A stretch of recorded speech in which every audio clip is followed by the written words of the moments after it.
betrayal, forbidden love, daring escapes, and an ambush that shakes the entire underworld. This is the story of Mafia, the Old Country, where every decision carries blood, loyalty, and consequence.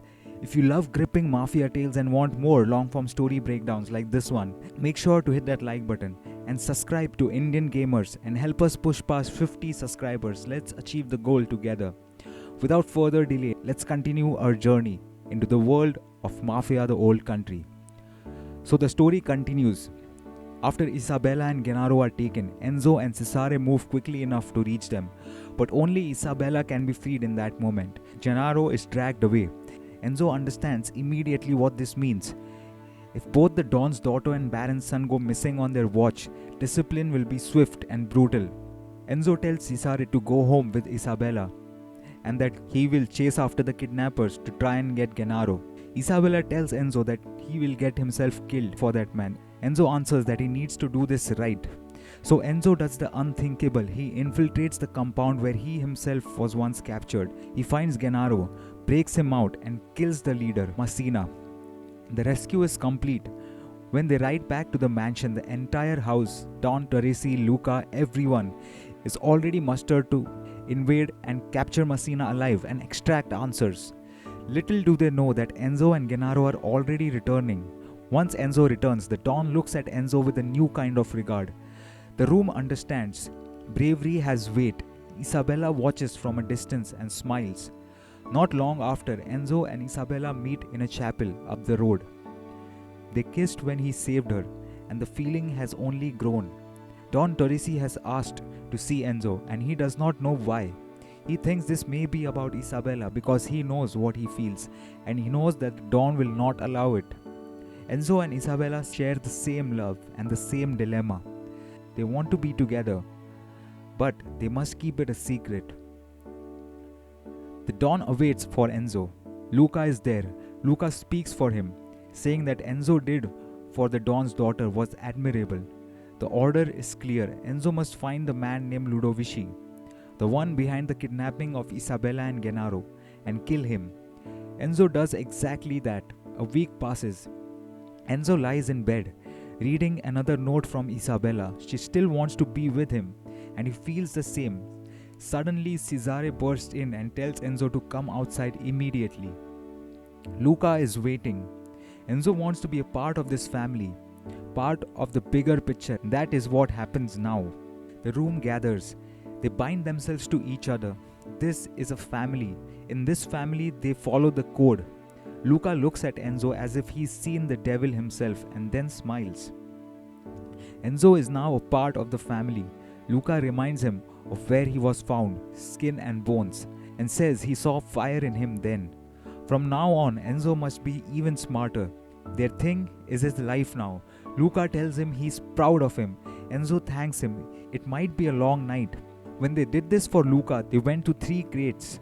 Cesare and Enzo celebrate with drinks and women nearby, but Enzo declines. He knows he already has a woman, even if she's the one he cannot have. Cesare has a surprise. Enzo is not sleeping on a straw by the stables anymore. He is a proper part of the brotherhood, and that means a real place to live, a real bed and decent clothes. It is a real start. For Enzo, things began to line up. Time passes and Enzo is fully ingrained in the family. Since the Sperados have taken over the mine, the valley is shifting. Don Galante meets with Don Teresi to strike a deal that can stand against Sperado's pressure. Each week, shipments arrive from America. If they can use these ships to move their goods to and from America and back to Sicily, they can compete with Sperado's shipment and avoid falling behind in money. They already export wine to the mainland, but the American market wants something else. The families secure a currency press. The plan is to print cash from the Americans and send it over. In return, the American market opens for them. They enlist the finest counterfeiter in Sicily, but he has been captured and imprisoned by the police. Leo, the son of Galante, takes Cesare and Enzo to the prison to break the man out. They scout the building and execute the breakout. During this breakout, Isabella sees Enzo and wonders why she has not been invited to his place yet. Enzo is worried someone might see them and discover their love. Isabella says she will take matters into her own hands. The breakout goes smoothly. Enzo and Cesar get the counterfeiter out without being detected, but they pass a familiar face in one of the cells. He is from the mine. This detail will matter later. Enzo returns home after the job, and there is someone in this room. It is Isabella. She says the place needs a little color. She got tired of waiting for an invitation and took matters into her own hands. Later, the Don gives the men the night off, which means people can wander where they will. Enzo should expect Isabella to visit. They take a photo with a trophy and celebrate. Morning comes. Isabella and Enzo are in bed together when there is a loud bang at the door. It is Tino.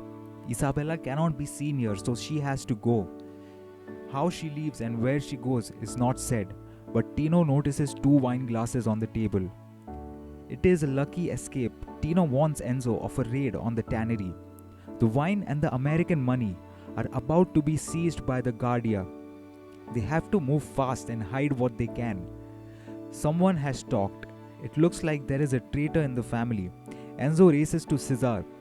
The police are on their way to raid the place. They must evacuate everyone. When they see who spoke to the Guardia, it makes sense. They recognize him in the cell, the man from the mine they passed when freeing the counterfeiter. Enzo finds the forger safe. The money is in the car away from him, but Lombara, the man from the mine, steals a car loaded with more than $20,000 of American currency. Cesare and Enzo chase him down and kill him. To prevent a total collapse of the truce, they put him in a car and set it on fire, make it look like a drunken accident. Even so, the act ignites anger between the factions. Don Torresi, Don Galante, and Don Spirado meet to discuss what happened. Torresi explains. Spirado denies responsibility, insists Lombara acted alone, and refuses to engage. He leaves. Soon after, Fonatello arrives at the house to meet Torresi urgently and alone. There is a crisis outside one of his factories.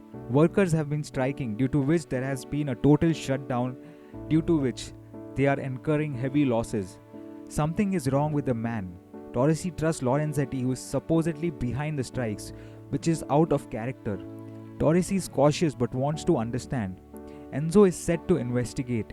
He learns Lorenzetti was gambling the night before, never went home, and was taken to the same factory now under guard by armed men. Something is off. Enzo reaches the office and finds Lorenzetti on the floor with a stab wound. Il Merlo and Spirado's leaning on Fonatella. They want to work closer than phase him out entirely. They want everything. It is a setup. Merlo knows Enzo will come. They've set the factory on fire to smoke him out. Enzo escapes and staggers back. 3 hours later, Torresi is in the cellar. Tino enters and explains what happened to Lorenzetti. Fonatella is finished. The Spirados are coming for the entire valley, including Torresi's land. The next day is a holy day. Torresi tells Enzo to wait for Isabella and drive her to a christening. Isabella takes her time on purpose. She wants Enzo to wait so they have more minutes together. Enzo brings a secret gift, a flower for her hair. She shares the same feeling. She wants to marry, bear a child, and leave this place for a new life. Inside the church, Luca's child is baptized. Outside, the families gather for a photo. A gunshot cracks and a man next to Enzo falls. The Spirados are trying to kill him. A rival gunman fires from the bell tower. Enzo sprints up the stairs and clashes with Merlo. Though Merlo escapes, Enzo does not stop. He chases him. The pursuit breaks onto the road. Merlo's car crashes off the side of the road. Enzo nearly dies but is saved at the last moment and survives.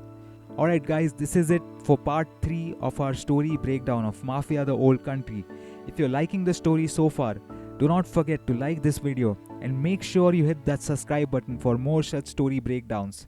Stay tuned for part 4. I'll see you soon. Until then, take care and goodbye.